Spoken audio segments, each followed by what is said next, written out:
নমস্কার, গল্পের সাথে কিছুক্ষণে আমি প্রিয়াঙ্কা আপনাদের সকলকে স্বাগত জানাচ্ছি।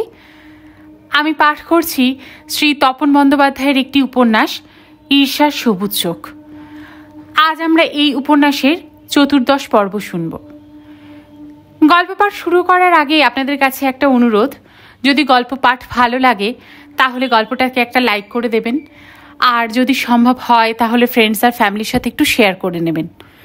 আর আজ চ্যানেলে যদি নতুন বন্ধু হয়ে থাকেন তাহলে প্লিজ চ্যানেলটাকে সাবস্ক্রাইব করে নেবেন, আর পাশে যে বেল আইকনটি আছে তার অল নোটিফিকেশনটা কিন্তু অন করতে মোটেই ভুলবেন না, তাহলে যে কোনো গল্প আপলোডের সাথে সাথেই সেই নোটিফিকেশন আপনাদের কাছে পৌঁছে যাবে। আসুন তাহলে আজকের পর্বটা শুরু করা যাক। রাসবিহারী অ্যাভিনিউয়ের ওপর লেক মার্কেটের সামনের রাস্তায় তার লম্বা চওড়া শরীর নিয়ে দাঁড়িয়ে আছেন দেবাদ্রি সান্যাল। চোখে কালো গগলস, পরনে পুলিশি ইউনিফর্ম, হাতে একটা ওয়াকিটকিটা মুখের কাছে তুলে ধরে যথাসম্ভব মোলায়েম স্বরে কথা বলছিলেন। The road is now clear sir, over. ওয়াকিটকিতে এরপর কিছু হিজবিজবিজ শব্দ। দেবাদ্রি কি বুঝলেন কে জানে, একটু পরেই আবার বললেন, নাথিং সিরিয়াস স্যার, মাইল্ড লাঠিচার্জ, নান উন্ডেড স্যার, ওভার। আবার কিছুক্ষণ হিজবিজবিজ। ট্রানজিস্টার খারাপ হয়ে গেলে যেরকম অদ্ভুত কণ্ঠস্বরে সংবাদ পাঠ শুনতে পাওয়া যায়, ওয়াকিটকির ভেতর দিয়ে ভেসে আসছে ঠিক তেমনই কিছু শব্দ। কিছুক্ষণ হেন দুর্বোধ্য সংলাপ শোনার পর দেবাদ্রি ঘাড় নাড়লেন। Understood sir, right sir, okay sir, roger. আর কোনো শব্দ ভেসে না আসায় দেবাদ্রি এবার ওয়াকিটকিটা বন্ধ করে প্রায় ফাঁকা হয়ে আসা রাসবিহারী অ্যাভিনিউর দিকে তাকালেন। একটু আগেই তার বিরাট পুলিশ বাহিনী নিয়ে হিমশিম খাচ্ছিলেন ক্রাউড সামলাতে, এখন কিছুটা নিশ্চিন্ত। এটা কলকাতার অন্যতম পশ এলাকা, কলকাতার একালকার বনেদি মানুষদের পাশ। সেই বনেদিয়ানা এখনও অটুট রাস্তার দুপাশের বাড়িঘরগুলোর চেহারায়, এখানকার মানুষদের পোশাকে আশাকে, বুদ্ধিদীপ্ত কথাবার্তায়। এইরকমই হাজারখানেক মানুষ আজ রবিবার সকালে চেয়ার বেঞ্চি পেতে বসেছিলেন রোড ব্লক করে। কোনো বস্তি এলাকার রোড ব্লকড হলে একেবারে ভিন্ন মেরুর সমস্যা। এই সব এলাকায় কেউ আহত হলে হেডলাইন হয়ে যাবে সংবাদপত্রে। ক্যাজুয়ালিটি হলে তো আর কথাই নেই। সুখের কথা তার কিছুই হয়নি, সামান্য একটু ছাড়পিট করতে হয়েছে, এই যা। নিশ্চিন্ত আত্মতৃপ্ত দেবাদ্রি এবার এগোতে লাগলেন একটু দূরে দাঁড় করানো তার ঝকঝকে জিপটার দিকে। পাশাপাশি আরও কয়েকটা পুলিশের জিপ, 2-3টে জাল ঢাকা বড় কালো ধরনের গাড়িও। অবরোধের জায়গায় এখন কিছু পুলিশ অফিসার আর কনস্টেবল ছাড়া আর কেউ নেই। দূরে অবশ্য কিছু কি মারছে কিছু কৌতূহলী দর্শক। দেবাদ্রি ইঙ্গিত করাতেই রাস্তার দুদিকে বহুক্ষণ অপেক্ষারত বাস, মিনি বাস, ট্যাক্সি, 2 হুইলার হু হু শব্দ তুলে চলতে আরম্ভ করল। কয়েক মিনিটের মধ্যেই আর বোঝার উপায় রইল না, একটু আগেই এখানে বহুক্ষণ ধরে পথ অবরোধ চলছিল। কিছুটা রিল্যাক্সড হতেই এবার 555-এর প্যাকেট থেকে একটা সিগারেট বার করে ধরালেন দেবাদ্রি। বেশ মৌজ করে ধোয়া ছেড়ে জিপে উঠতে যাবেন, এমন সময় পাশে খ্যাঁচ করে ব্রেক কষে দাঁড়ালো একটা চকোলেট রঙের মারুতি। Hello mister Sanyal. নারীকণ্ঠ শুনে দেবাদ্রি আশ্চর্য হয়ে ঘুরে দাঁড়ালেন। ততক্ষণে মারুতি পার্ক করে নেমে এসেছে গার্গী। কি ব্যাপার, পুলিশে একেবারে ছয়লাভ করে ফেলেছেন দেখছি। গগলসটা খুলে নিয়ে দেবাদ্রি তাকালেন গার্গীর দিকে। যথারীতি একটু শক্তও হয়ে গেল মুখখানা। গার্গী একটু অপ্রতিভ না হয়ে বলল, আমাদের সেই কেসটায় চার্জশিট কি দেওয়া হয়ে গেছে মিস্টার সান্যাল? দেবাদ্রি কিছুটা অবাক হলেন, একটু বিরক্ত। কেসের সাসপেক্ট বারবার চার্জশিটের জন্য তাগাদা দিয়ে যাচ্ছে, এটা তার কাছে ভারী অভিনব। নিষ্পৃহ ভঙ্গিতে বললেন, না, এখনো ইনভেস্টিগেশন চলছে। খুবই বিস্মিত হয়েছে এমন ভঙ্গিতে গার্গী বলল, এখনো চলছে? ফেলুদা কাকাবাবু বা কর্নেল হলে এতদিনে কিন্তু আসামিদের হাতকড়া পুড়িয়ে হাজতে ঠোকাতো। দেবাদ্রি গম্ভীর হয়ে বললেন, ওসব গল্প উপন্যাসেই মানায়, বাস্তবে তদন্ত খুবই কঠিন। তা বলে ব্যঙ্গের হাসি হাসলেন একটু। ওসব বাচ্চাদের লেখাগুলো আপনি পড়েন নাকি? না পড়ার কি আছে, আসলে ভেতরে আমরা সবাই এক একটি বাচ্চাই। বাচ্চাদের বই দেখলেই তো আমার ভীষণ পড়তে লোভ লাগে। সেই ছোটবেলাটা আবার যেন ফিরে পাওয়া যায়। কেন, আপনি কখনো এসব বই পড়েননি? হ্যাঁ, একেবারে পড়িনি তা নয়। দেবাদ্রি এবার আমতা আমতা করলেন। তবে আমরা অন্য কারণে পড়ে দেখি যে শখের গোয়েন্দারা কীভাবে কেসগুলোর সমাধান করে। গার্গী গম্ভীর হলো হঠাৎ। হ্যাঁ, পড়াই উচিত। পড়ে ইনভেস্টিগেশনের কায়দাগুলো শেখা দরকার। আপনার চার্জশিটে নিশ্চয়ই সায়ন আর গার্গী চৌধুরীকে হাতকড়া পরানোর কথা লেখা থাকছে। তা কবে হাতকড়া পরাচ্ছেন আমাদের? খোঁচা খেয়ে দেবাদ্রির চোয়াল শক্ত হয়ে গেল। মহিলা সাহস একটু বেশি, পুলিশের সঙ্গে টক্কর দিতে একটুও পিছুপা হয় না। হঠাৎ মুখ বাঁকিয়ে জিজ্ঞাসা করলেন, আপনিও তো ইনভেস্টিগেশন করবেন বলেছিলেন, তার কি হলো? গার্গী অনায়াসে বলল, অনেকটা এগিয়েছি। কে হত্যাকারী তাও অনুমান করতে পারছি, কিন্তু সব প্রমাণ এখনো হাতে এসে পৌঁছয়নি। আর কয়েকদিন লাগবে বড়জোর, তারপরেই আপনাদের হাতে সমর্পণ করব খুনিদের। দেবাদ্রি হঠাৎ হা হা করে হেসে উঠলেন, ব্যঙ্গেরই হাসি। তাই নাকি? ভারী ইন্টারেস্টিং। তাহলে তো আমাদের চাকরি বাকরি সব ছেড়ে দিতে হবে। তা কোথায় ঘুমিয়ে আছেন তারা? আমার আপনার চোখের সামনেই, তবে তারা কিন্তু সায়ন কিংবা গার্গী নয়। আপনি বোধহয় এখনো এই দুজনকেই হত্যাকারী বলে কেস সাজিয়ে চলেছেন। অবশ্যই, কারণ আরও নতুন নতুন প্রমাণ প্রতিদিন আমাদের তদন্তে ধরা পড়ছে। এমনকি আজ সকালেও এমন একটা ঘটনা ঘটেছে যা অবশ্যই সায়ন চৌধুরীর বিরুদ্ধে যাবে। গার্গী একটু হতচকিত হয়ে পড়ল যেন। আজ সকালে কি ঘটনা? সেসব যথাসময়ে জানতে পারবেন। গার্গীর তীক্ষ্ণ চোখে তাকালো দেবাদ্রির দিকে।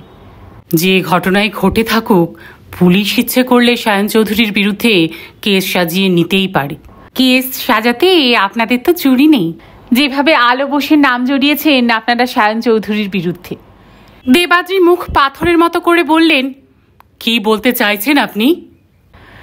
আপনারা কি আলো বসের সন্ধান পেয়েছেন মিস্টার সান্যাল? না, পাইনি। অবশ্য তারপর আর চেষ্টাও করিনি। সায়ন চৌধুরীর জীবনে আপনি এসে যাওয়ার পর আলো বসের চ্যাপ্টার যখন শেষ, তখন আর পুরনো কাসুন্দি ঘেটে কী লাভ? তবু আলো বসের সঙ্গে পরিচয় হওয়াটা আপনার দরকার। করবেন না কি আলাপ? দেবাদ্রি বিস্মিত হয়ে বললেন, চেনেন না কি তাকে? চলুন তো আলাপ করে আসি। এখনই? গার্গী সামান্য বিপদে পড়ে গেল। সকালে উঠে ফ্যাক্টরি থেকে হঠাৎ একটা জরুরি ফোন আসায় তড়িঘড়ি ফুটটুসের গাড়ি নিয়ে বেরিয়ে গেছে সায়ন। গার্গী অতএব মারুতিটা নিয়ে বেরিয়েছে কিছু মার্কেটিং করতে। মার্কেটিং সেরে ফেরার পথে কোনো হোটেল থেকে নিয়ে নেবে দুপুরের খাবার। কাল রাতে কথায় কথায় সায়ন বলেছিল রবিবার দুপুরে একটা অন্যরকম লাঞ্চ খেলে কেমন হয়। গার্গী তখনই ভেবেছিল হোটেলের খাবারের কথা, কিন্তু এখন দেবাদ্রির সঙ্গে গেলে তো তছনছ হয়ে যাবে তার আজকের রোজনামচা। হাতের ঘড়িতে নজর রেখে দেখল বেলা প্রায় 10টার মতো। সল্ট লেকে যাতায়াত, আলোদার সঙ্গে আলাপ কথোপকথন ইত্যাদি সেরে বেলা 1টা-2টোর মধ্যে ফিরে আসতে পারবে, এমন একটা ভাবনা ছকে নিল মনে মনে। মার্কেটিং না হয় অন্যদিন হবে, শুধু হোটেলের খাবারটাই। তৎক্ষণাৎ রাজি হয়ে গেল। চলুন। দেবাদ্রি হাসল হঠাৎ। ফাইন, তাহলে উঠে পড়ুন আমার জিপে। পুলিশের জিপে? গার্গীর অহমিকায় হঠাৎ যেন ঘা লাগলো। যেদিন হাতকড়া পরাতে আসবেন সেদিনই উঠব, এখন নয়। আপনি বরং আমার গাড়িতেই আসুন। আমার গাড়ি চালানোর হাত কিন্তু খুব একটা খারাপ নয়। ঐন্দ্রিলা মার্ডার কেসের একজন সন্দেহভাজন গার্গী, তার গাড়িতে উঠবেন কি উঠবেন না এমন একটা ভাবনায় কিছুক্ষণ আন্দোলিত হলেন দেবাদ্রি। একটু ইতস্তত করে তার জিপের ড্রাইভারকে কিছু নির্দেশ দিলেন নিচু গলায়। তারপর ফিরে এসে পট করে উঠে পড়লেন গার্গীর পাশে। দরজা বন্ধ করতেই গার্গী হু হু করে চালিয়ে দিল মারুতি। তারপর শব্দ করে হেসে উঠে বলল, আপনার তরফে অবশ্য এই গাড়িতে উঠতে আপত্তি থাকারই কথা। হঠাৎ কোনো একটা অ্যাক্সিডেন্ট করে হয়তো তদন্তকারী অফিসারকে মেরে দিতে পারি। দেবাদ্রি এতক্ষণে হাসলেন। সাইকোলজিস্টদের যা থিওরি, তাতে বোধহয় আপনি সেটা করতে পারবেন না। তাই বলতে বলতে গাড়িতে আরও স্পিড তুলে দিল গার্গী। গড়িয়াহাট মোড় পেরিয়ে উঠে এলো বিজন সেতুর ওপর। তারপর কসবা পেরিয়ে ধরে ফেলল ব্যস্ত সমস্ত ইস্টার্ন বাইপাস। এই রাস্তাটা আজ রবিবারেও প্রচণ্ড যানবহুল। অনেকেই সপরিবারে আউটিংয়ে চলেছেন। কেউ কেউ ন্যাশনাল হাইওয়ে 34 বরাবর চলে যাবেন বহুদূর, কেউ বা যশোর রোড কিংবা টাকি রোড ধরবে, কেউ সামনেই সল্টলেকে যাবেন কোনো আত্মীয়ের বাড়িতে। দেবাদ্রি বেশ অবাক হয়ে গার্গীর ড্রাইভিং দেখছিলেন। প্রায় 80-র ওপর স্পিডোমিটারের কাঁটা দুলছে, অথচ কি নিখুঁতভাবে একের পর এক গাড়ি পাশ কাটিয়ে চলেছে। সুযোগ পেলে ওভারটেকও করছে চকিতে হর্ন বাজিয়ে। সল্টলেকে দ্রুত ঢুকে পড়ে অনেক আইল্যান্ডস, অনেক জলের ট্যাঙ্ক, পাখির খাঁচা, অনেক ABCDE পার হয়ে একটা একতলা ছোট্ট বাড়ির সামনে এসে দাঁড়ালো গার্গী। দেবাদ্রির দিকে তাকিয়ে হাসল। আসুন। গার্গী চৌধুরীর সঙ্গে হঠাৎ এমন আচমকা বেরিয়ে পড়ার ব্যাপারে বেশ সংশয়ে ছিলেন দেবাদ্রি। শুধু রাজি হয়ে গেলেন এই ভেবে যে আরও ভালো করে স্টাডি করা দরকার এই সাহসী, বুদ্ধিমতী অথচ রহস্যময়ী মহিলাটিকে।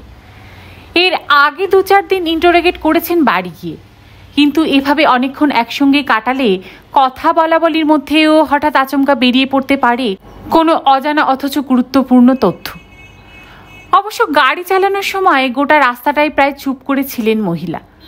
দেবাদ্রি অবশ্য নিঃশব্দে স্ট্র্যাটেজি ঠিক করে নিচ্ছিলেন কোন দৃষ্টিকোণ থেকে কথা বলবেন আলো বোসের সঙ্গে।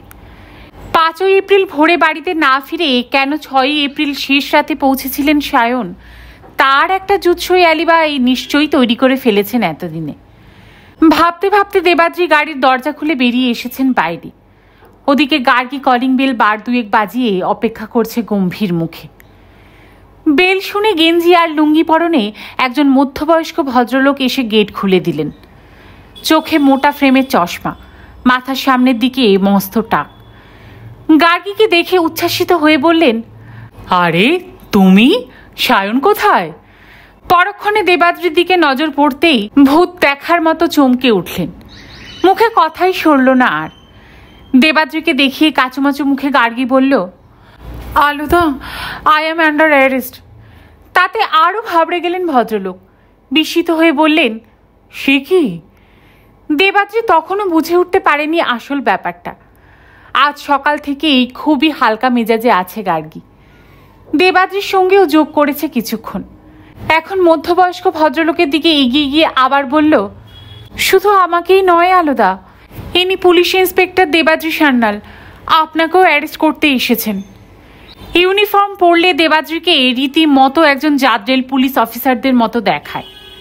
তার দিকে তাকিয়ে আলোদা তখন রীতিমতো শঙ্কিত ও বিভ্রান্ত। গার্গীর কাচুমাচু মুখ দেখে আরও সংকুচিত হয়ে গেলেন। ততক্ষণে জিপের হর্ন, কলিং বেলের শব্দ, হাঁকডাক কথাবার্তা শুনে পেছনে এসে দাঁড়িয়েছেন সুচন্দনী। ব্যাপার স্যাপার দেখে তারও মুখ ভয়ে বিবর্ণ হয়ে গেল। পরিস্থিতি ঘোরালো দেখে গার্গী হেসে উঠল হঠাৎ। মিস্টার সান্যাল, ইনিই হলেন মিস্টার আলোকময় বোস, ওরফে আলো বোস। আপনার চার্জশিটের বয়ান অনুযায়ী মিস আলো বোস নন। আর তার পেছনে দাঁড়িয়ে আলোদার একমাত্র সহধর্মিনী সুচন্দনী বৌদি। দেবাদ্রি বিস্মিত ও স্তম্ভিত, তখনও বিশ্বাস করে উঠতে পারছেন না গোটা ঘটনাটা। আলোদার দিকে তাকিয়ে আছেন দারুণ সংশয়ের চোখে। তার সমস্ত শরীর জুড়ে শুধু অবিশ্বাস আর সন্দেহ। তাকে অমন এক বাক্স সন্দেহের মধ্যে পড়ে অন্যদিকে আলোদাকে প্রবল উৎকণ্ঠার মধ্যে রেখে গার্গী আবার এগিয়ে গেল সুচন্দনীর কাছে। হা করে দেখছেন কি বৌদি, শিগগির চা করুন। দুপুর রোদ্দুরে গলা শুকিয়ে ডাটা করছে। চা পেতে দেরি হলে হয়তো আপনিও অ্যারেস্ট হয়ে যাবেন। অতঃপর দেবাদ্রির দিকে ফিরে বলল, আসুন মিস্টার সান্যাল, বাইরে দাঁড়িয়ে তো আর ইন্টারোগেট করা যাবে না, ভেতরে আসতে হবে। সম্বিত ভেঙে আলোদাও যেন তৎপর হলেন। হ্যাঁ হ্যাঁ, আসুন আসুন। কি আশ্চর্য, এতক্ষণ বারান্দায় দাঁড় করিয়ে রেখেছি আপনাদের। কোনো কথা বলার ফুরসত না পেয়ে হয়তোবা ভয়েই আতখানা হয়ে সুচন্দনী ততক্ষণে সেধিয়ে গেছেন রান্নাঘরে। দেবাদ্রি ঘরে ঢুকে সোফায় বসতে বসতে আলো বোসকে সংশয়ের গলায় জিজ্ঞাসা করলেন, আপনি কি সেই আলো বোস যিনি সায়ন চৌধুরীর সঙ্গে বিলাসপুরে গিয়েছিলেন? আলোদা একটু একটু করে সাহস ফিরে পাচ্ছেন। ঘাড় নেড়ে বললেন, ঠিক তাই। দেবাদ্রির বিস্ময় তখনও কাটেনি। কিছুক্ষণ চুপ করে থেকে কিছু ভাবলেন। হয়তো তার এতদিন ধরে তৈরি চার্জশিটের বয়ান হঠাৎ একটা ধ্রুব পাহাড়ে ধাক্কা লেগে চুরমার হয়ে গেল। তৎক্ষণাৎ পুলিশি রীতিতে চলে এলেন মূল প্রশ্নে। যদি তাই হয় তাহলে বলুন তো, সায়ন চৌধুরী তার স্টেটমেন্টে বলেছেন আপনারা বিলাসপুর থেকে কলকাতায় ফিরেছেন 6 এপ্রিল ভোর রাতে, অর্থাৎ ঐন্দ্রিলা হত্যার অব্যবহিত পরই। অথচ টিকিট অনুযায়ী আপনারা বিলাসপুর থেকে ট্রেনে চেপেছিলেন 4 এপ্রিল বিকেলে। তাতে কলকাতা পৌঁছানোর কথা 5 তারিখ সকালের দিকে। এই যে গোটা একটা দিন, প্রায় 20-22 ঘন্টা উনি হাফিস করে ফেলতে চাইছেন জীবন থেকে, এবং সেই সময়টুকু এই কেসের মেরিটের পক্ষে অত্যন্ত ভাইটাল। সেটা কি করে সম্ভব হলো? আলো বোস এতক্ষণে স্বচ্ছন্দ বোধ করছেন যেন। দীর্ঘশ্বাস ছেড়ে বললেন, বুঝলেন মিস্টার সান্যাল, এরই নাম নিয়তি। যদি ট্রেনের টিকিট অনুযায়ী কলকাতায় পৌঁছাতাম তাহলে এত বড় দুর্ঘটনাটা নিশ্চয়ই ঘটতো না। অথচ এই একদিনের দেরির জন্য মূলত আমিই দায়ী। বলতে পারেন ঐন্দ্রিলার মৃত্যু হয়েছে আমারই কারণে। সারা জীবনেও বোধহয় আমার এই অপরাধের কোনো প্রায়শ্চিত্ত হবে না। জিজ্ঞাসু চোখে দেবাদ্রি তাকালেন। কীরকম? এরপর আলো বোস যে কাহিনী একটু একটু করে শোনালেন তা যেমনই অদ্ভুত তেমনই দুর্ভাগ্যের, আর তা ঘটতে পারে একমাত্র নিয়তির টানে। সুচন্দনী চায়ের সঙ্গে দেবাদ্রি শুনতে লাগলেন, কপালে কয়েকটা ভাঁজ ফেলে। 5 এপ্রিল বোম্বে মেল ভায়া নাগপুর হাওড়া স্টেশনে পৌঁছাবার কথা সকাল 8টায়, কিন্তু 4 তারিখে বিলাসপুরে ওঠার সময় থেকেই প্রায় 2-2.5 ঘন্টা ট্রেন লেট ছিল। ট্রেন চলতে চলতে ক্রমশ লেট আরও বাড়তে থাকলো। খড়গপুরে যখন এসে পৌঁছলো তখন বেলা 10টা। সেখানেও কোনো কারণে হঠাৎ দাঁড়িয়ে গেল বোম্বে মেল। আধ ঘন্টাটা পরে শোনা গেল সামনে মাতপুর স্টেশনে রেল লাইন অবরোধ। 2-2.5 হাজার মব ঘেরাও করে রয়েছে সেখানে। ঘণ্টা 3 খড়গপুরে ঠায় বসে থাকার পরও ট্রেন ছাড়া আর কোনো লক্ষণই দেখা গেল না। হঠাৎ খবর এলো পুলিশ লাঠিচার্জ করেছে মবের ওপর। তাতে আরও ঘোরালো হয়ে উঠেছে পরিস্থিতি। বিকেলের আগে ট্রেন ছাড়া আর কোনো সম্ভাবনা নেই। সায়ন বলেছিল, চলুন আলোদা, বাসেই চলে যাই কলকাতায়।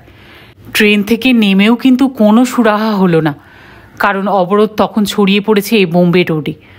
বাধ্য হয়ে তখন বলেছিলাম খড়গপুরে আমার এক বন্ধু আছে, তার ওখানেই দুপুরটা কাটানো যাক।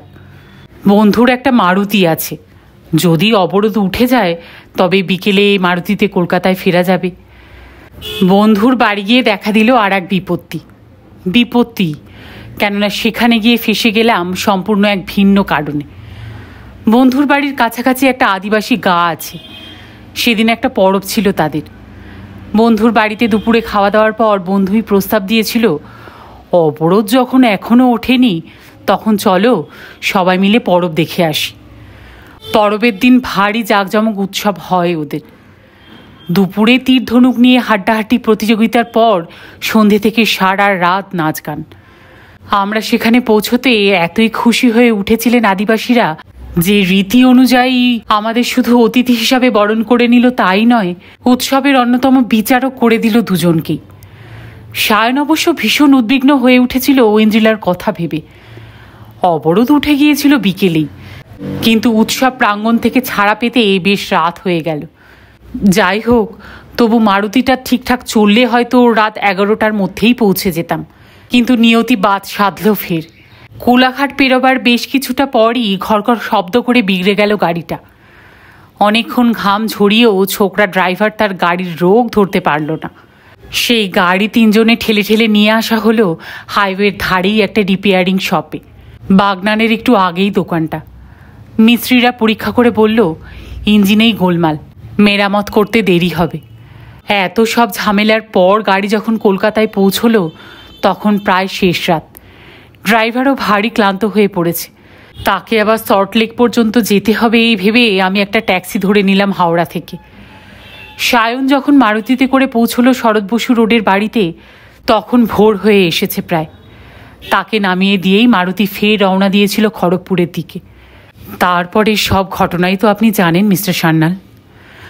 আলো বোসের কাহিনী শেষ হয়নি তখনও। তিনি ট্যাক্সি করে বাড়ি ফেরার পর মুখোমুখি হলেন আরও এক বিপদে। সুচন্দনী ভীষণ উদ্বিগ্ন হয়ে অপেক্ষা করছিল স্বামীর জন্য।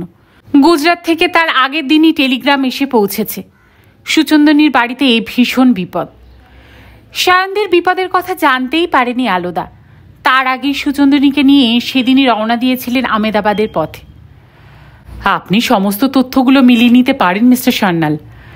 5 তারিখে মাদপুর স্টেশন এবং বম্বে রোড অবরোধ হয়েছিল কিনা, সায়ন আর আমি সারাদিন কাটিয়েছিলাম কিনা খড়গপুরের আদিবাসী গায়ে, সেদিন মধ্যরাতে বাগনানের রিপেয়ারিং শপে একটা লাল মারুতি রিপেয়ার হয়েছিল কিনা, আমি আর সুচন্দনী 6 তারিখ হাওড়া স্টেশন থেকে ট্রেনে চেপেছিলাম কি চাপিনি, এতগুলো তথ্য ঠিক ঠিক মিলে যাবার পর আপনি সিদ্ধান্ত নেবেন সায়নের কলকাতা ফেরার সঠিক তারিখ এবং সময় কী ছিল।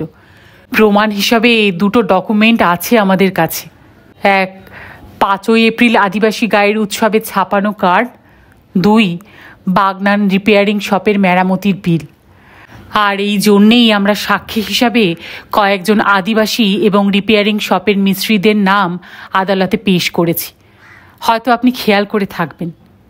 দেবাদ্রি সান্যাল ইতিমধ্যে একটা সিগারেট ধরিয়েছিলেন। আলো বোসের কাহিনী শুনে তার কপালের ভাঁজ আরও গাঢ় হলো। বললেন, সায়ন চৌধুরী এতদিন এসব কথা তো আমাদের বলেননি, হঠাৎ কী গল্প তৈরি করলেন আপনারা? আলো বোস একটুও দমে না গিয়ে বললেন, গল্প যদি তৈরি করব মিস্টার সান্যাল, তাহলে এত সব সাক্ষ্য প্রমাণ সব কি মিথ্যে বলতে চান? সায়ন এতদিন কথাগুলো ডিটেলসে বলতে পারিনি, তার কারণও মনে মনে খুব লজ্জিত হয়ে পড়েছিল।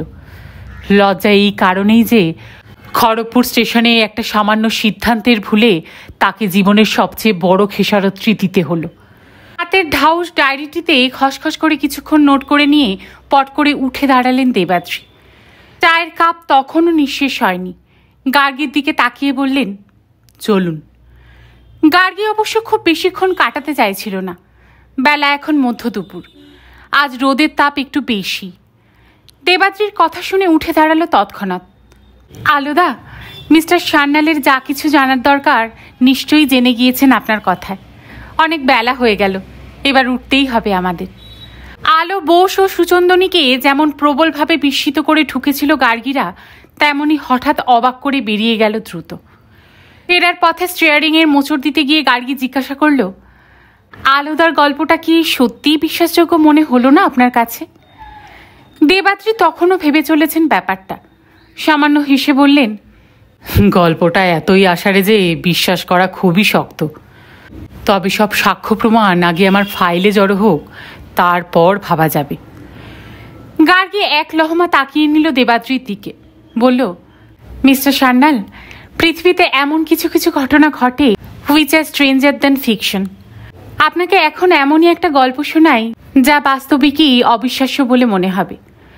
কিছুকাল আগে বোম্বে শহরে সিরিজ অফ এক্সপ্লোশন হয়েছিল, আপনার বোধহয় মনে আছে। সে সময় এক ভদ্রলোক, ধরা যাক তার নাম মিস্টার কাপুর, বোম্বে স্টক এক্সচেঞ্জে ঢুকেছিলেন কোনো একটা বিশেষ কাজে। কাজ মিটিয়ে তিনি সেখান থেকে বেরোবার 2 মিনিটের মধ্যেই সে বাড়িতে বিরাট বিস্ফোরণ ঘটে যায়। মুহূর্তে বেশ কিছু মানুষের শরীর ছিন্ন ভিন্ন হয়ে গেল বিস্ফোরণের ফলে। বাড়িটিরই কাছে দাঁড়িয়ে মিস্টার কাপুর তখন থরথর করে কাঁপছেন। এমন অভাবিতভাবে বেঁচে যাওয়ায় তখন ঈশ্বরকে ধন্যবাদ দিচ্ছিলেন মিস্টার কাপুর। পরক্ষণই ভাবলেন, বিস্ফোরণের খবর এক্ষুনি প্রচারিত হবে রেডিও কিংবা টিভিতে। তার বাড়ির সবাই জানতেন তিনি আজ এই সময় স্টক এক্সচেঞ্জে যাবেন। খবর শুনেই নিশ্চয়ই তারা ব্যস্ত হয়ে পড়বে। তৎক্ষণাৎ কাছাকাছি টেলিফোন বুথ থেকে ফোন করে বাড়িতে জানিয়ে দিলেন তিনি জীবিত এবং ঈশ্বর তাকে এক অনিবার্য দুর্ঘটনা থেকে রক্ষা করেছেন। টেলিফোন রেখে মিস্টার কাপুর তার পরবর্তী কাজের ব্যাপারে ঢুকে পড়লেন বোম্বে শহরের অন্য একটি কর্মব্যস্ত বিল্ডিংয়ে। আর কি আশ্চর্য, সেই বাড়িতে প্রবেশ করার পর মুহূর্তে আরও একটি বিস্ফোরণে ছিন্ন ভিন্ন হয়ে গেল তার শরীরটা। দেবাদ্রি সামান্য বিস্মিত হলেন হয়তো, কিন্তু দুধে পুলিশ অফিসারের মতো তার প্রত্যয় থেকে এক চুলও সরে এলেন না, বরং হেসে উঠে বললেন, তাহলে আমিও এরকম 2-1টা গল্প শোনাই আপনাকে মিসেস চৌধুরী। আপনি হয়তো জানেন হিমন চৌধুরী হঠাৎ নিখোঁজ হয়েছেন তার বাড়ি থেকে। আমরা তদন্ত করতে শুরু করেছি, হঠাৎ লাইম ইন্ডিয়ার একজন অফিসার আমাকে জানালেন তার আগের দিন সন্ধেবেলা হিমন চৌধুরীকে তিনি দেখেছেন সায়ন চৌধুরীর সঙ্গে একই ট্যাক্সিতে যেতে। গার্গীর হাতে স্টিয়ারিং হঠাৎ টালমাটাল হয়ে গেল। তৎক্ষণাৎ ফুঁসে উঠে প্রতিবাদ করল, ইম্পসিবল। হ্যাঁ, আরও শুনে রাখুন, আজ ভোরবেলা টেলিফোন এসেছিল থানায়। লাইম ইন্ডিয়ার একজন কর্মচারী, তার নাম লোটন, সে কাল রাতে খুন হয়েছে প্যারাডাইজ প্রোডাক্টসের ফ্যাক্টরির ঠিক পেছনেই। আমাদের অনুমান এ ক্ষেত্রেও সায়ন চৌধুরী প্রত্যক্ষভাবে জড়িত। গার্গীর নিঃশ্বাস বন্ধ হয়ে এলো। কি বলছেন কি আপনি? লোটন খুন হয়েছে কাল গভীর রাতে, আর তার মৃতদেহ পাওয়া গেছে প্যারাডাইজ প্রোডাক্টসের ফ্যাক্টরির ঠিক পেছনেই। এই খবরটাই আমূল কাঁপিয়ে দিল গার্গীকে। দেবাদ্রি সান্যালের কথা প্রথমে তার বিশ্বাসই হচ্ছিল না, কিন্তু অন্য কোনো খবরে সন্দেহের অবকাশ যদিও বা থেকে থাকে, একটা টাটকা হত্যার সংবাদ তুড়ি মেরে উড়িয়ে দেওয়া যায় না। এক গলা উৎকণ্ঠা আর বিস্ময়ের ভেতরে গার্গীকে ডুবিয়ে দিয়ে দেবাদ্রি নেমে গেলেন তার কোয়ার্টারের সামনে। অতঃপর কি করবে গার্গী? কোথায় যাবে? ফ্ল্যাটে ফিরবে, নাকি গাড়ি নিয়ে চলে যাবে ফ্যাক্টরির দিকে? তা কিছুই বুঝে উঠতে পারছিল না। স্টিয়ারিংয়ে স্লথ হয়ে আসছে তার হাত, ব্রেক ক্লাচে মন্থর হয়ে আসছে তার পা দুটো। ভাবনার শক্তিটাই কমে আসছে ক্রমশ। এত বড় খবরটা এতক্ষণ কি অসীম নিরাশক্তিতে চেপেছিলেন দেবাদ্রি। সল্টলেকে যাওয়া থেকে ফিরে আসা পর্যন্ত সময় তো কম নয়। পুলিশ অফিসার বলেই এমন নৈব্যক্তিক হওয়া সম্ভব। কত খুনই তো হয় কলকাতায়, পুলিশ অফিসারদের কি তাই নিয়ে টেনশনে ভোগা চলে? কিন্তু গার্গীর কাছে সংবাদটা খুবই গুরুতর। এতক্ষণে বুঝতে পারছে কেন সকালে উঠে ফ্যাক্টরি থেকে দুঃসংবাদটি পেয়ে তড়িঘড়ি বেরিয়ে গিয়েছিল সায়ন। পাছে গার্গী শঙ্কিত হয়ে পড়ে, তাই তাকে কিচ্ছুটি বুঝতে দেয়নি। কিন্তু গার্গী তাতে খুবই বিচলিত, ক্ষুব্ধ এবং ক্রুদ্ধ। সায়নের অবশ্যই উচিত ছিল ঘটনাটা তাকে বলা। সে তো এখন সায়নের শুধু সহধর্মিণীই নয়, তার কোম্পানির ম্যানেজিং ডিরেক্টরও। এত বড় একটা ঘটনা তাকে কিছুমাত্র না জানিয়ে চলে গেল সায়ন, এটা সে কিছুতেই মেনে নিতে পারল না। খুনের সংবাদে নিশ্চয়ই খুবই শোরগোল হয়েছে ফ্যাক্টরির আশেপাশে।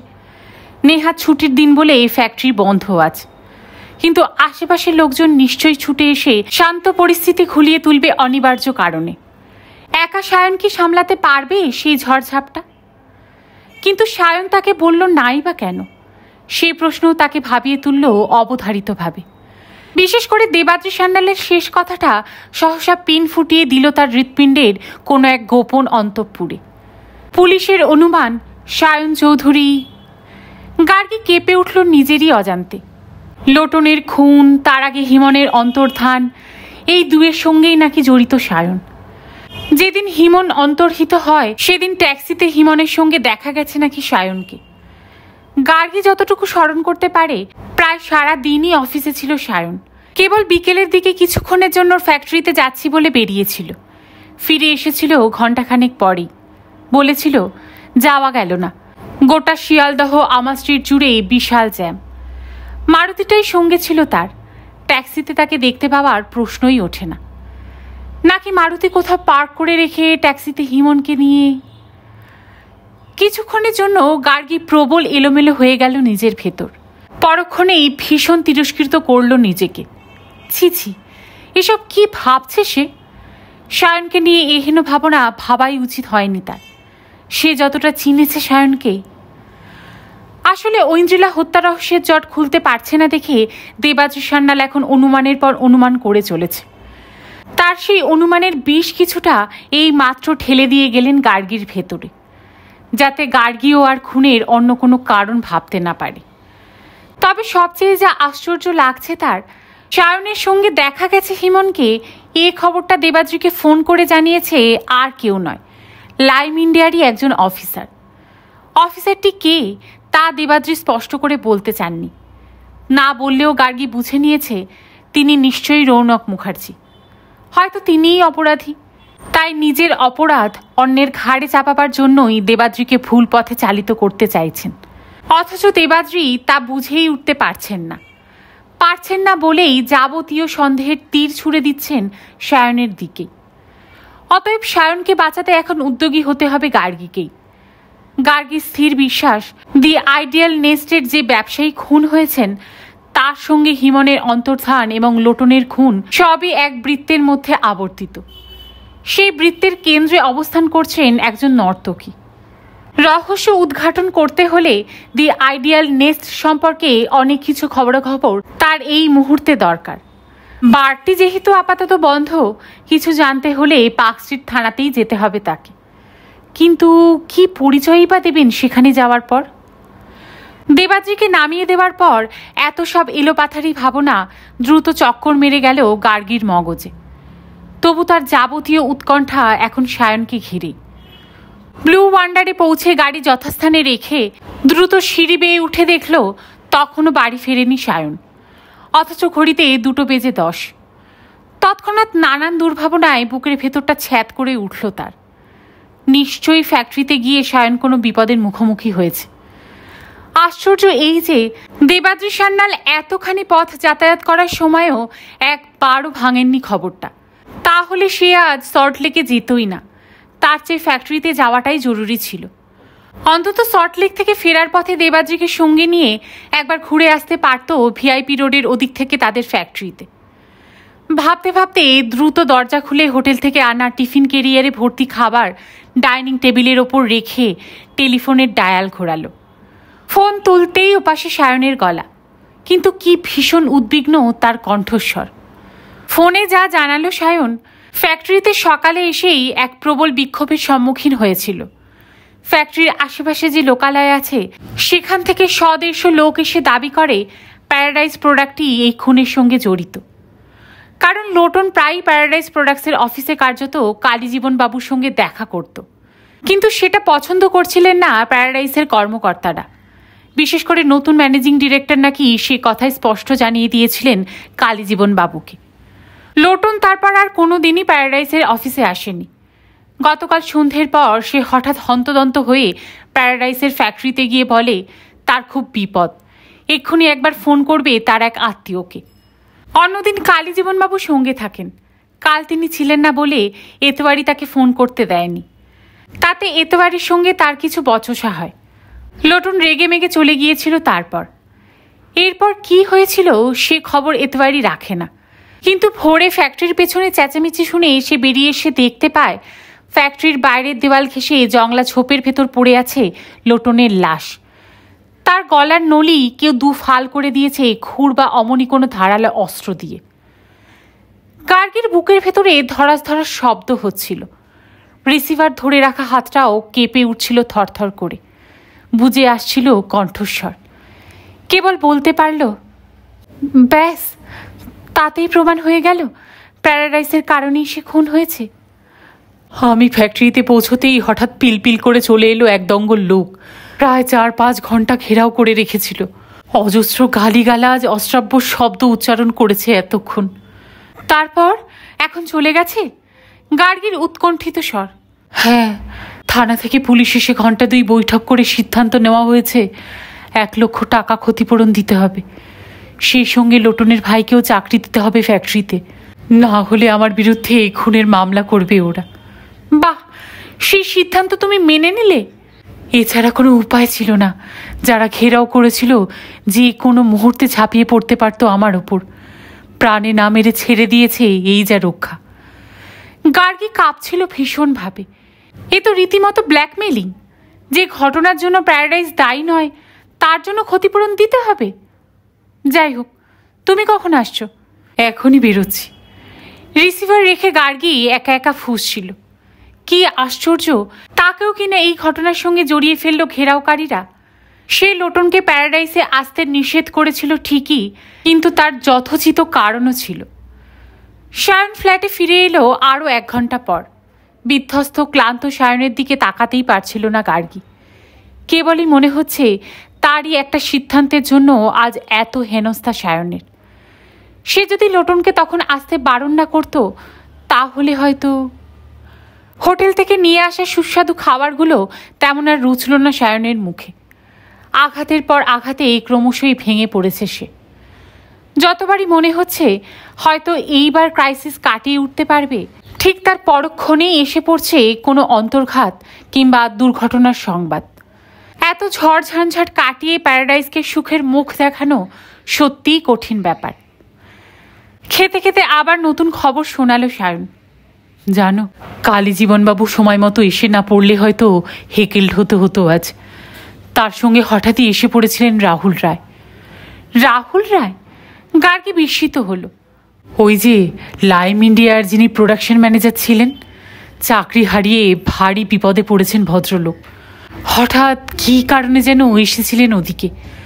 কালী জীবনবাবু তখন ফ্যাক্টরিতে হই হই শুনে ছুটে আসছিলেন। রাহুল রায়ের সঙ্গে নাকি তার পথে দেখা হয়েছিল। দুজনে একসঙ্গে এসে আমার পাশে দাঁড়িয়েছিলেন বলেই রক্ষা পেয়ে গেছি আজ। রাহুল রায়ের বেশ এলেম আছে কিন্তু। হঠাৎ নাটকীয়ভাবে বক্তৃতা দিয়ে অতগুলো লোককে বেশ থামিয়ে দিল। আসলে যারা ঝামেলা করছিল তাদের দু একজনের সঙ্গে রাহুল রায়ের পরিচয় আছে বলেই মনে হলো, আর তার ফলেই দ্রুত কবজা করে ফেলল মবকে। তারপর পুলিশ আসলে নেগোসিয়েশনেও সাহায্য করলো খুব। গার্গী একেবারেই সন্তুষ্ট হলো না। কি আর সাহায্য করলো? 1 লক্ষ টাকা ক্ষতিপূরণ, সে কি মুখের কথা?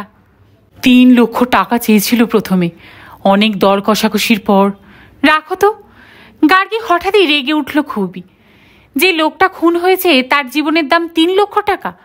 তুমি তো জানো না লোটনের ব্যাকগ্রাউন্ড, তাই ভাবছো খুব জিতে গেছো। রোববারের আগে যদি একবার বলতে আমাকে, তাহলে এই ঘটনাটা কিছুতেই ঘটতো না, ক্ষতিপূরণের প্রশ্নই উঠত না। তবে এও শুনে রাখো, 1 পয়সাও দেব না ওদের। সায়ন আশ্চর্য হলো। সে কি? কেন? সেটা পরে শুনলেও চলবে, ব্যাপারটা আমার উপরে ছেড়ে দাও। কি করতে চাও তুমি? লোটনের খুনের দায়ভাগ প্যারাডাইসকে নিতে হবে কেন? লোটনের খুনের কারণ একেবারেই অন্য। বলতে বলতে বেশ গম্ভীর হয়ে গেল গার্গী। সায়ন থতমত, হতভম্ব। বেশ কিছুক্ষণ নিস্তব্ধ সময় পার হয়ে গেল দুজনের মধ্যে। খাওয়া দাওয়ার পর দুপুরের বাকি সময়টা বেশ কিছুক্ষণ গার্গী ভাবলো একা একা। কয়েকদিন ধরে চন্দ্রাদেবীর সেই হিংস্র মূর্তি দিয়ার পলায়ন নিয়ে কেবলই ভাবছিল। তার মধ্যে এই দুর্ঘটনা। ভাবতে ভাবতে সন্ধ্যের আগে হঠাৎ দ্রুত বেশবাস বদলাতে শুরু করলো। সায়ন অবাক হয়ে দেখল সালোয়ার কামিজের সাজে অনেকখানি বয়স কমে গেছে গার্গীর। হেয়ার স্টাইল একেবারে ভিন্ন ধরনের করে চোখে পড়ে নিল তার প্রিয় ঘোলা কাচের চশমাটা। গার্গী তখন 20 বছরের সদ্য তরুণীতে উত্তীর্ণ এক সাংবাদিক, হাতে একটা ডট পেন আর নোট বই। পরক্ষণে সায়নকে একটু বেরোচ্ছি বলেই বেরিয়ে গেল ফুটটুসের গাড়ি নিয়ে। ফুটটুসকে বলল, পার্ক স্ট্রিট থানা। পার্ক স্ট্রিট থানার কোনো অফিসারের পক্ষে যদিও গার্গী চৌধুরীকে চেনার কথা নয়, তবু গার্গী চেহারাটা সামান্য বদল করে নিল এই ভেবে যে হয়তো পরে কখনো দেখা হলেও হতে পারে। থানার ভেতরে গিয়ে কোনো দ্বিধা না করেই গার্গী তরতর করে ঢুকে গেল পুলিশ ইন্সপেক্টরের ঘরে। চেয়ার টেনে বসতে বসতে বলল, আমি একটি দৈনিক পত্রিকার তরফ থেকে আসছি। সেদিন দি আইডিয়াল নেস্টে যে ব্যবসায়ী খুন হয়েছে সে ব্যাপারে কিছু জানতে চাই, একটা স্টোরি করব। পুলিশ অফিসাররা একমাত্র সাংবাদিকদেরই যা রেয়াত করে চলেন। আসলে সাংবাদিকরা কখন কাকে ফাঁসিয়ে দেবে তা কেউই আগে থেকে আন্দাজ করতে পারে না। ফলত গার্গী বেশ সদয় ব্যবহারই পেল পুলিশ ইন্সপেক্টর অনিন্দ শাসমলের কাছ থেকে। বেশ স্কাউট চেহারার মাঝবয়সী পুলিশ অফিসার বললেন, এখনও কাউকেই ধরতে পারিনি। যেদিন সন্ধ্যায় খুন হয় তারপরই বারের মালিক বার বন্ধ করে বেপাত্তা। 2-4 জন ওয়েটারকে থানায় এনে জিজ্ঞাসাবাদ করেছি, তাতে যতদূর মনে হচ্ছে খদ্দেরে মাতাল অবস্থায় ঝগড়া হলে এই রকম খুনোখুনি প্রায়ই হয়ে থাকে এই ধরনের বারে। গার্গী ইন্সপেক্টরের চোখের দিকে তাকালো। আপনি বোধহয় দেখেছেন কাগজে বেরিয়েছে ঝগড়া হয়েছিল একজন নর্তকীকে কেন্দ্র করে। সেই ব্যাপারে কিছু ইনভেস্টিগেশন হয়েছে? হ্যাঁ, সেদিন 2 জন ডান্সারের প্রোগ্রাম ছিল, একজন মিস পলি আর একজন মিস লিজা। মিস পলিকে আমরা ইন্টারোগেট করেছি। সে জানিয়েছে খুন হয়েছিল যে সময় তার অনেক আগেই প্রোগ্রাম সেরে এসে বেরিয়ে গিয়েছিল বার থেকে। খুনের ব্যাপারে সে কিছুই জানে না। ঠিক কটার সময় খুনটা হয়েছিল? তদন্তে যা জানতে পেরেছি রাত 10টার একটু আগে হবে। তার 10 মিনিট আগে মিস লিজার নাচ শেষ হয়েছিল। সম্ভবত সে ড্রেসিং রুমে যাওয়ার পরই কোনো গোলমাল বেঁধেছিল বাড়ি। এই ব্যাপারে মিস লিজার বক্তব্য কি? পুলিশ ইন্সপেক্টর হঠাৎ হাসলেন। মিস লিজাকে এখনো খুঁজে পাওয়া যায়নি। আমরা বাড়ির রেজিস্টার থেকে তার ঠিকানা নিয়ে খোঁজ করতে গিয়ে দেখি ওটা ভুয়ো ঠিকানা। আমরা অবশ্য খোঁজাখুঁজি চালিয়ে যাচ্ছি। তাই গার্গী বোধহয় কিছুটা অবাক হলো। ঠিকানাটা একবার আমাকে দেবেন? ঠিকানা পেলেও কোনো লাভ হবে না আপনার, জায়গাটা খুবই খারাপ। গার্গী হেসে উঠল। সাংবাদিকদের কাছে কোনো জায়গাই খারাপ না, বরং খারাপ জায়গা থেকে ভালো ভালো স্টোরিগুলো উঠে আসে। পুলিশ ইন্সপেক্টর অনিন্দ্য শাসমল জরিপ করছিল গার্গীকে। আজকাল প্রায় বিভিন্ন সংবাদপত্র থেকে এই রকম অল্প বয়সী তরুণ তরুণীরা খবরের খোঁজে এসে হাজির হয়। তরুণীদের উৎসাহই যেন বেশি। রাত বিরেতেও কখনো একা, কখনো সঙ্গী বা সঙ্গিনী সহ ঘুরে বেড়াচ্ছে খাতা আর ডট পেন হাতে। এই তো কিছুদিন আগেই বউবাজারে বিশাল বোমা বিস্ফোরণের পর রাত 10টা-11টাতেও দেখেছিলেন 5-6 জন তরুণ তরুণী মহা উৎসাহে ঘোরাঘুরি করছে ধ্বংসস্তূপের আশেপাশে। ভাঙা ইট পাথরের ভেতর থেকে এক একটা ডেড বডি বেরোচ্ছে আর হুড়মুড় খেয়ে পড়ছে তাদের উপর। হু হু করে নোট করে নিচ্ছে যারা শনাক্ত করতে আসছে সেই নিকট আত্মীয় বা আত্মীয়দের কথা। ঠিক মনে করতে পারলেন না তার সামনে বসা এই তরুণীটিও সেদিন বউবাজারে ছিল কিনা। কিছুটা অনিচ্ছা সত্ত্বেও ইন্সপেক্টর ফ্রি স্কুল স্ট্রিটের ঠিকানাটি নোট করিয়ে দিলেন গার্গীর খাতায়। ঠিকানাটা যে ভুয়ো হবে তা মনে মনে আজ করেছিল গার্গী। কিছুক্ষণ কি যেন ভেবে তাকালো পুলিশ ইন্সপেক্টরের দিকে। আচ্ছা, যে ব্যবসায়ী খুন হয়েছিল তার সম্পর্কে ডিটেলসটা একটু নোট করে নি। অনিন্দ্য শাসমল খুবই সহযোগিতা করলেন গার্গীর সঙ্গে। তার কেস ডায়েরির পৃষ্ঠা খুলে জানালেন ব্যবসায়ীর নাম কমলা প্রসাদ জৈন, বয়স 34-35-এর মতো। বড়বাজারে তাদের মস্ত গদি আছে। রেডিমেড গার্মেন্টসের ব্যবসা 2-3 পুরুষের। তাছাড়াও কী সব নাকি সাপ্লাইয়েরও কাজকর্ম আছে। শেষ কথাটাই জোর দিল গার্গী। কি সাপ্লাই করেন সে ব্যাপারে কোনো খোঁজ নেওয়া হয়েছে? পুলিশ ইন্সপেক্টর মাথা নাড়লেন। খোঁজ নিয়েছি। বাড়ির লোকজন বলেছে স্পেয়ার পার্ট সাপ্লাই করতো বিভিন্ন মোটর রিপেয়ারিং কোম্পানিতে, কিন্তু আশ্চর্যের বিষয় তার কোনো কাগজপত্র দেখাতে পারেনি। ইনভেস্টিগেশন চলছে, হয়তো কোনো গোলমেলে ব্যাপার থাকলেও থাকতে পারে। গার্গী দ্রুত নোট করে নিচ্ছিল তার ছোট্ট খাতাটিতে। লেখা শেষ হতেই পৃষ্ঠাগুলোয় চোখ বুলিয়ে নিল একবার। নিশ্চিন্ত হতেই হঠাৎ উঠে দাঁড়ালো। ইন্সপেক্টরকে একটা মস্ত থ্যাঙ্কস দিয়ে বলল, ঠিক আছে, আমিও বড়বাজারে একবার খোঁজ খবর নিয়ে দেখব। তবু কাল সন্ধ্যের পর আপনাকে একবার টেলিফোন করে জেনে নেব কোনো হদিশ পেলেন কি না। থানা থেকে বেরিয়ে যাওয়ার আগে ইন্সপেক্টর অবশ্য বারবার তাকে বলে দিলেন, দেখবেন আমাকে যেন কোর্ট করবেন না। সাংবাদিকদের খবর দেওয়া হয় লালবাজার থেকেই। গার্গী হেসে তাকে নিশ্চিন্ত করে বেরিয়ে এলো বাইরে। মিস লিজার খোঁজ নেওয়াটা তার দরকার ছিল। ঠিকানাটা ভুয়ো জেনেও সে ফেরার পথে সোজা চলে এলো ফ্রি স্কুল স্ট্রিটে লিজার সন্ধানে। পুলিশ যাকে খুঁজে পায়নি, চেষ্টা করলে হয়তো গার্গী তার খোঁজ খবর জোগাড় করে ফেলতে পারে। তদন্তের নেশাটা এমন গভীরভাবে চালিয়ে গেছে তার মজ্জায় যে খেয়ালই করেনি রাত্রির প্রথম প্রহরে এসব এলাকায় একজন যুবতীর পক্ষে ঘোরাফেরা করা বেশ বিপজ্জনক। পার্ক স্ট্রিট থানা থেকে যে ঠিকানাটা জোগাড় করে এনেছে, খুঁজে পেতে তার হদিশ করতে গিয়ে একটা বড় ধাক্কার সম্মুখীন হলো। তখন ঠিক বুঝতে পারেনি কতটা খারাপ জায়গাটা। বুঝতে পেরে পিছিয়ে এলো। সিঁড়ির গোড়ায় সিল্কের পাঞ্জাবি পরা একটা লোক তাকে ডাকছিল হাতছানি দিয়ে। তৎক্ষণাৎ দ্রুত ফিরে এসে উঠে বসলো তার গাড়িতে। আজ নয়, কাল সকালে অথবা দুপুরের দিকে আসতে হবে, যখন এ পাড়ার বাসিন্দারা কিছুটা খালি থাকে। এখন সবাই এত ব্যস্ত। ফ্রি স্কুল স্ট্রিটের ওপাশে নিউ মার্কেট, অতএব সকালের বকেয়া মার্কেটিং সেরে ঘরে ফিরতে একটু রাতই করে ফেলল সেদিন। ফিরতেই সায়ন ঠাট্টা করলো একটু, কদিন ধরে খুব ব্যস্ত মনে হচ্ছে এমডি সাহেব। গার্গী হেসে উঠে বলল, কদিন ধরেই সাহেব সাহেব করে যাচ্ছ, আমি তো সাহেব নই, বিবি। তৎক্ষণাৎ অনুমোদন করে সায়ন বলল, হ্যাঁ মনে পড়েছে, ইস্কাপনের বিবি। তবে তোমার কোম্পানির এমডি হিসেবে কিন্তু এখন ব্যস্ত নই। আপাতত আমি একজন ফ্রিল্যান্স সাংবাদিক, খবরের সন্ধানে ঘুরে বেড়াচ্ছি এখানে ওখানে। সায়ন একটু গম্ভীর হলো। তবে দেখো কোনো বিপদে পড়ো না কিন্তু। শখের গোয়েন্দাগিরি করে বেড়ালে পায়ে পায়ে বিপদও ঘুরে বেড়ায়। গার্গী এক নজর তাকালো সায়নের দিকে। সায়ন কি তার এই খোঁজাখুঁজি পছন্দ করছে না? সে তো প্যারাডাইজ প্রোডাক্টকে আরও বড় বিপদ থেকে বাঁচাতেই ঘুরে বেড়াচ্ছে ঝুঁকি নিয়ে। তাছাড়া হত্যা রহস্য উদ্ঘাটিত করতে হবে তাকে। পরদিন সকালে অন্যদিনকার চেয়ে একটু আগেই বেরিয়ে পড়ল গার্গী। ফ্রি স্কুল স্ট্রিটের এই বাড়িগুলোতে এই অঞ্চলের নাম ডাকওয়ালা পতিতারা থাকে। কাল ঠিকানা মিলিয়ে বাড়িটা দেখে রেখেছিল, ভেতরে ঢুকতে পারেনি। আজ সিঁড়ি বেয়ে শটান উঠে গেল দোতলায়। বাড়ির বাইরের দিকটা পুরনো, পলেস্তারা খসে পড়া চেহারা, কিন্তু সিঁড়ি পেরিয়ে ভেতরে ঢুকলে বেশ ঝকঝকে আধুনিক ডিজাইনের। হঠাৎ গার্গীকে সেখানে দেখে বেশ হইচই পড়ে গেল বাসিন্দাদের ভেতর।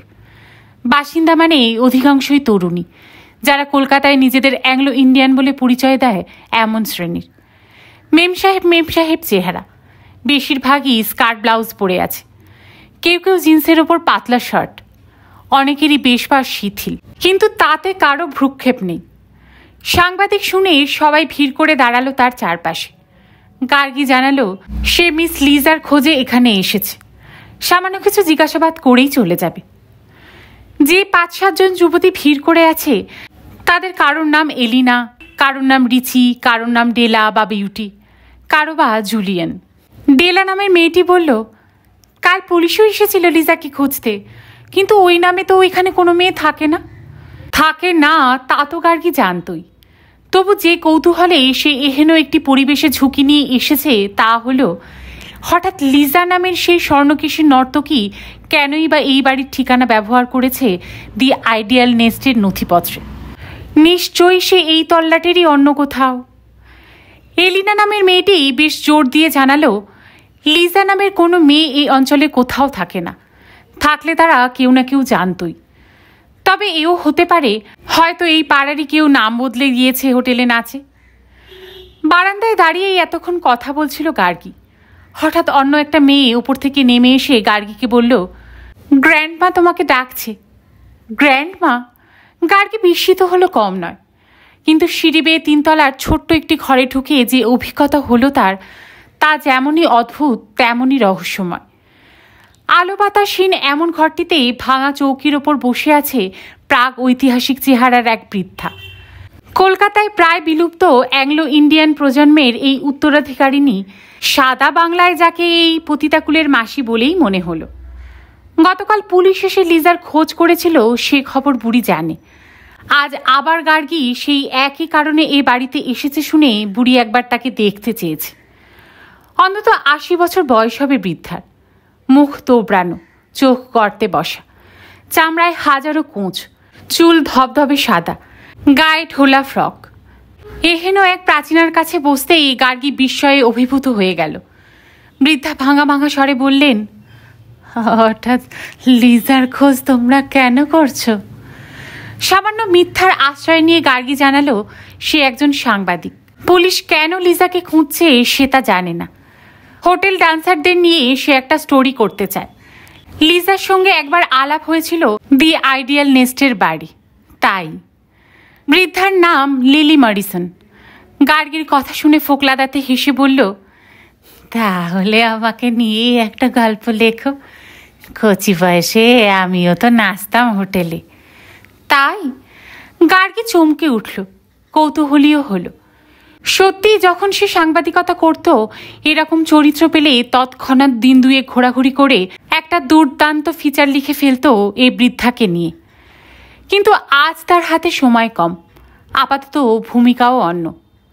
বুড়ির আত্মকাহিনী তা যতই রোমাঞ্চকর হোকই না কেন, তা শোনার বা লেখার মানসিক স্থিরতা এখন তার নেই। কিন্তু বৃদ্ধার পরের কথায় সে প্রায় স্তম্ভিত হয়ে গেল।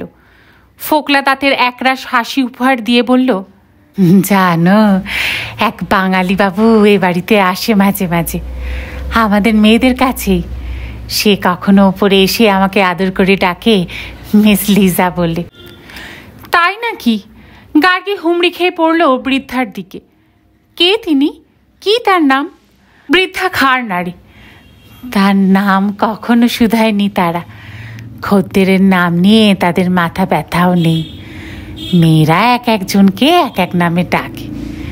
এই বাঙালি বাবুর আঙ্গুলে অনেকগুলো আংটি পরা থাকে বলেই আংটি বাবু নামেই এ তল্লাটে পরিচিত। তবে 2 বছর আগে এই আংটি বাবু বৃদ্ধাকে ভালোবেসে একটা ডায়েরি উপহার দিয়েছিল। তাতে তার নাম লেখা থাকলেও থাকতে পারে। গার্গী আগ্রহ প্রকাশ করতেই খুঁজে পেতে ডায়েরিটা বার করে বুড়ি এগিয়ে দিল গার্গীর দিকে। পৃষ্ঠাগুলো উল্টে পাল্টে কোথাও উপহারদাতার নাম খুঁজে না পেলেও গার্গী নিথর হয়ে গেল ডায়েরি প্রস্তুতকারকের পরিচয় পেয়ে। ডায়েরিটা লাইম ইন্ডিয়ারিকেও প্রেজেন্ট করেছে তাকে। কে তিনি? হয়তো লোটন হতে পারে, নাকি রৌনক মুখার্জি। গার্গী কিছুক্ষণ খুঁটিয়ে জিজ্ঞাসা করে নিল আংটিবাবুর বিবরণ। মাঝারি ধরনের হাইট, রং ময়লারি দিকে, ব্যাক ব্রাশ করা চুল, গলা স্বর একটু ভারী। লোটনকে একদিন দেখেছে গার্গী, মিলেও যেন মিলছে না তার সঙ্গে। সেই মুহূর্তে মনে হলো তার রৌনক মুখার্জির সঙ্গে তার একবার দেখা হওয়া দরকার। কত কালার লোকটাকে চোখের আড়ালে রেখে গার্গী তদন্ত চালিয়ে যাবে।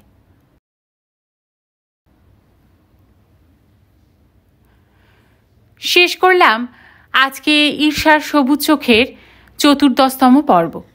সকলে খুব ভালো থাকবেন। গল্প শোনার জন্য আপনাদের সবাইকে অসংখ্য ধন্যবাদ।